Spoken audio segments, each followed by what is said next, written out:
Well, I'm Chris, and this is my kitchen cabinet remodel. Where do I start video? So this house was built in 46, and that faces the street. It used to have the short window, kitchen sink right there, counter, and all the cabinets in this kitchen were all on that wall right there. So I made this kitchen about 30% bigger, and I moved everything over here. So where do we even start? We have a wall right here. This is all gonna be cabinets. And then all the way up above the refrigerator, we're gonna have wall cabinets. So these are the unfinished cabinets from Home Depot and Lowe's. You really want to buy them all at once because they do change them over the years. As you can see here, they made this smaller and they actually changed the wood. That's oak. I forgot what that is. So these are all gonna be painted white. They're gonna look beautiful.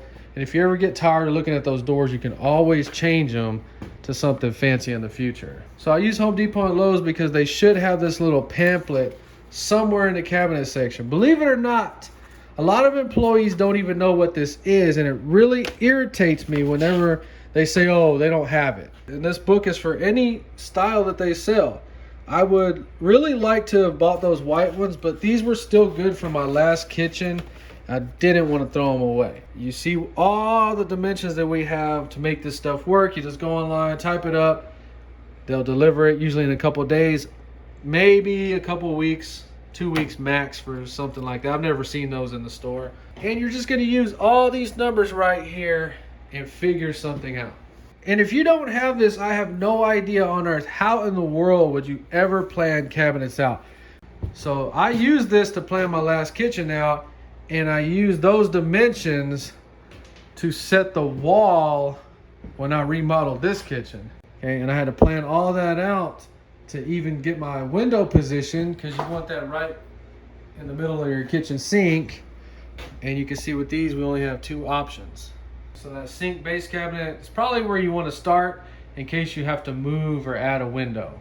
So the next place you want to go, if you have them, are the corners, both the base corners and the wall cabinet corners. So base cabinets on the floor, wall cabinets on the walls, and these have a depth of 12 inches. You can see they're going to give you different heights. In the store, they only carry the 30-inch standard height. So a corner sink base, I would never use that in a million years. The only option they have is a Lazy Susan that I'm aware of, and that's what we have right there.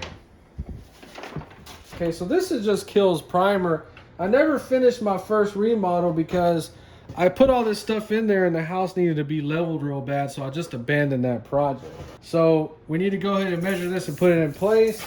You're gonna have 36 inches right there, perfect. 36 like that. Find the position of it exactly, mark it on the floor, do whatever you can to know exactly where this thing goes. We may have to move it to get to the wall corner cabinet. Let's go ahead and get that thing over here. So I almost twisted my back trying to get this over here. It's super heavy.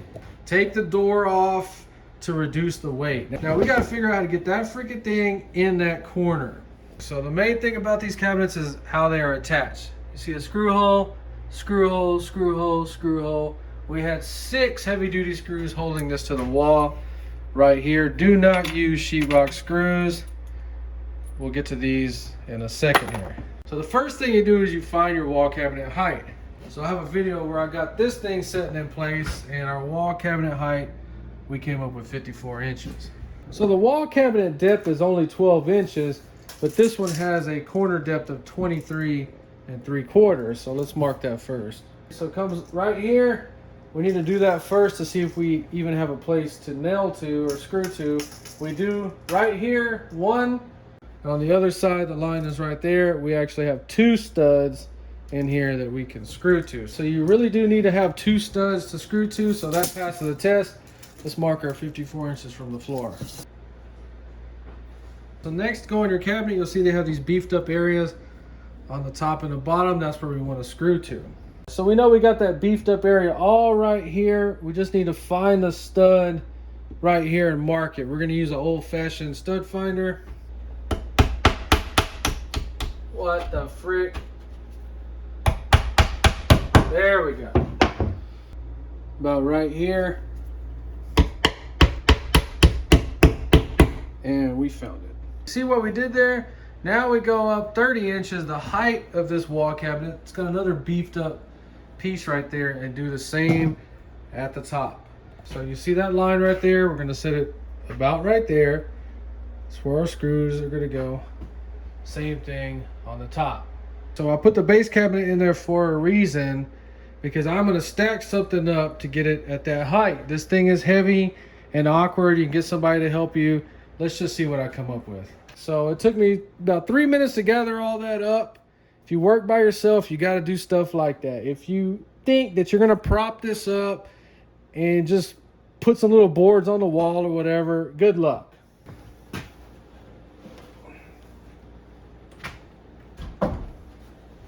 Okay.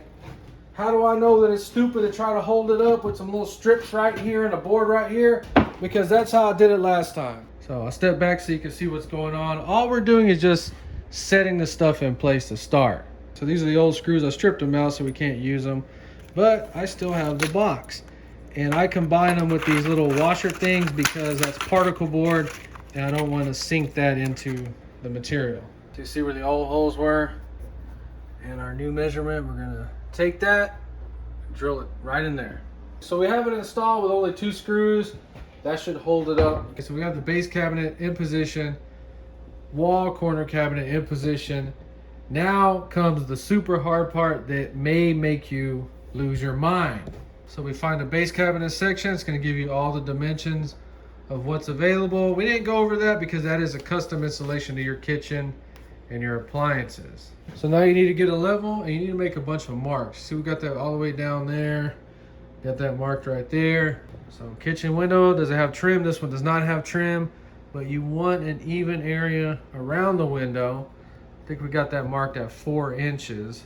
The thing is, it really doesn't matter because we got to figure out what we come up with, mark it, and then mark it on the other side. So there's a lot of little bitty things that you never think of. So I got that line about 4 inches around the window, and we got 50 1/4 right there. So you're gonna take your wall cabinet dimensions. These are the wall cabinets I have from my old kitchen, and you're gonna have to figure out a number that works. This can take hours and hours to do. I came up with 18, 18, and 12. That's gonna give us 48, just shy of our 50 1/4. And you can see it's marked right there. So now we need to take that measurement and go on that side of the window. So not that mark, that mark. And then we came out over here. So we're using our level to come off of the cabinet, not the appliance. Mark it. And now we have 42 3/4. Okay, so you want to focus on these 2 around the window first. We're gonna have a vent hood over here. These you can get away with a lot more because at the edge, if you have a gap, you can put a filler piece or panel in there. So then we got another situation over here where we got a weird number to fill right there. And I already have the cabinet that actually fits over this one. And then we're gonna use one of these little cabinets over here. So that's a little cabinet that's gonna go over the refrigerator, and it's only 30, so we're gonna have a little filler piece against that wall right there. That's how I had it in the old kitchen, and you could not notice it. So once you get all your measurements like that, I like to write them down and draw a little map of the kitchen. Those are our dimensions. We need to sit down. This can take hours, this can take weeks for some people, and we need to see what we can come up with to make those dimensions or get close. So those are the cabinets that I have left from my old kitchen, and we got 50 1/4 right there. I came up with 18, 18, and 12, giving us 48, and that's how I got that line right there. So they're gonna go right there. They're right there. Now, which order do we put those in? Do we put the little one against the corner? What do we do? Now, you also got to keep in mind the next one that goes over there. So do we want 2 of these showing right there? All kinds of different possibilities. You got to really, really think this stuff out or you will screw it all up. Okay, and I know the next time I have to do this, I'm just going to pay somebody because this is a lot of work. It's very frustrating, especially if you have people in your home. Nobody lives here except me right now, but my daughter is moving in. That's why I'm having to get this fixed. So now I'm gonna sit here with both these papers for probably a few hours and figure out exactly how I'm gonna fill these gaps. So it actually only took me about 30 minutes to figure this out. So that's our dimensions we have to work with. You're gonna have to plug in different numbers based on what's available. So we came up with that. That line is the window right there. And notice how we have two 18s. We could use one big 36-inch cabinet like that, but we already have two 18s. So also think about that. Don't use these small ones whenever you can get a double. Okay, so I have two of these 15 height, 30-inch wide. One of them goes over the refrigerator. So then I have a 30 by 30 that goes right there. So I'm not showing anything on these cabinets because they're gonna stick out the depth of the base cabinets. So I actually have to build a little bracket system to extend them out. We will show a video of that in the future, how I'm gonna blend all this into the kitchen counters. So everything pretty much starts right here. We have 41 and 5/8. You can use 24/18, that would make it look off. So I decided 21/21. And all these we may have to add or cut them down just a little bit. So we're actually gonna have to put that 12-inch one over here. And see these two 18s, that's why I was saying if you can get a 36-inch cabinet, it would be better than putting two 18s. So 12, 18, 18, 18, 24. So we go over the stove, we got it marked for that small 15 by 30. Over the stove, the hood sits about right there. And I scratched everything off and I had a 9-inch cabinet. I was like, oh my God, I'm gonna have to throw this in the trash. Came over here to the last little section, 33 inches. I came up with 15, 18, and I walked over here and I said, oh my God, look, it's 24 and 9-inch. So that's how we got the 9 and 24. It's gonna sit just right above it. Remember I was talking about pizza trays for the oven, and then I guess we'll have oven mitts up here, so it'll all work out. When we come over here, all that's got plenty of wall studs. The only one that's not gonna have a wall stud is our 9-inch. You can clearly see the studs over there. Okay, so when that happens, you pretty much just have to screw it to the bigger cabinet. We'll see how we do that. So I'm gonna go ahead and install what I have to get this stuff out of the way. We'll see how long that takes. So you see how we got our spaces for our 3 cabinets, and we're locating the holes with the old-fashioned stud finder. Beep, beep, beep, beep, beep, beep, beep, beep, beep, beep, beep. So when the cabinets are lighter, you just screw a board like this right under that line. So you never permanently install them with drywall screws, but you can use these to hold it in place.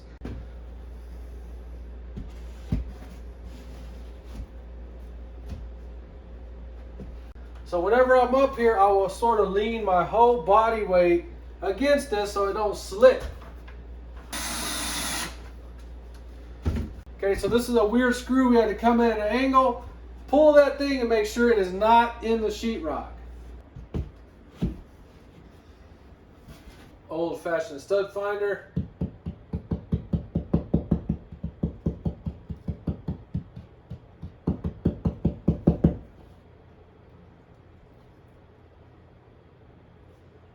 Oh, we can see it right there. Where is it?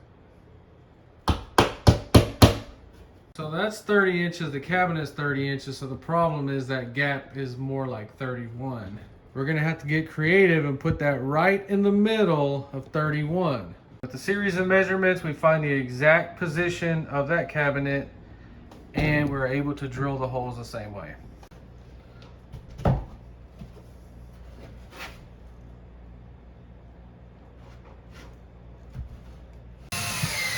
All right, there we go.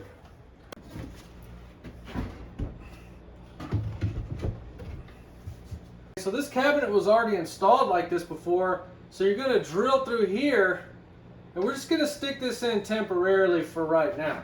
I had the thermostat on 63 to do these. That is the temperature you need because I put it on 70 and I'm sweating my butt off right now just doing that. So we got it looking a little bit better. Let me get those doors on there, and I'm going to give you the price it's going to cost to finish this up. What the frick is that noise? Get your butt out of that box. What's wrong with you? Get out of there. Move. The meanest kitten I've ever seen in my life. She bites really freaking hard. She does this to everything she comes in contact with. Ah, you brat. What's wrong with you? mean. So the pieces that we need are two 21-inch cabinets right there that come in at $72 a piece, $144, and then the two that we need right there. So a total of $278, so $300 just to fill that gap. That's actually not that bad. And so far to remodel this kitchen, I got about, I don't know, 200 something on those two. So saving the old cabinets, I'm only spending about $500 to redo this a million times better than it ever was. This kitchen used to be like right here. It was always way too little. I never liked it. It's still little compared to some of these nice homes, but that's it. We got a lot done today. I actually only spent about 4 hours on this. I didn't think I was gonna put them all in there, but I'm glad I did. Marshmallow kind of helped me a little bit. Well, anyway, we'll do an update when we get the rest of the cabinets. I'm gonna go to Home Depot first thing in the morning. If you enjoyed this video, please like and subscribe, and thanks for watching.